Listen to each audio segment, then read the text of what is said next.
কেবল আজকে আমরা board conference আমার মনে হয় যে আমাদের সবাইকে মিলে কাজ করতে হবে ক্রিকেটের উন্নয়নের জন্য। আমার মনে হয় যে যে অবস্থায় আমরা আছি, যেটা আমি ভীষণ দেখি যে আমার কাছে মনে হয় বাংলাদেশ ক্রিকেটের আরো উপরে যাওয়ার সম্ভাবনা, প্রচুর জায়গায় কাজ করার জায়গা আছে।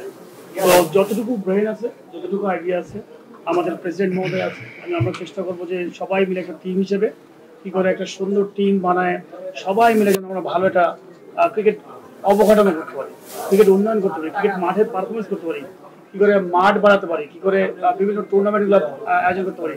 তো প্রত্যেকটা সেক্টরে আমার কাছে মনে হয় যে এটা হচ্ছে আমার দেখা যে আমরা খেলা ছেড়েছি, খেলা ছাড়ার পরে আমার কাছে মনে হয় যে আরো গ্রোথটা আর উপরে যাওয়ার কথা ছিল।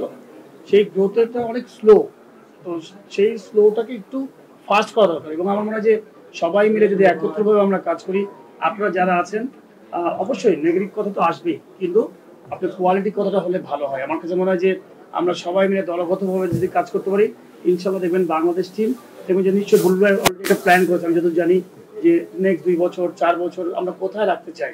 তো বিগত দিনগুলোতে ট্রেন আমি স্টেশন চলে আসছি, ওই পিছন দিকে না তাকে আমরা সামনের দিকে কি করতে পারি সেটা চিন্তা ভাবনা আমরা করবো অবশ্যই। কিন্তু এই টিমটা আমার মনে হয় যে খুব ভালো একটা টিম পাওয়া গেছে।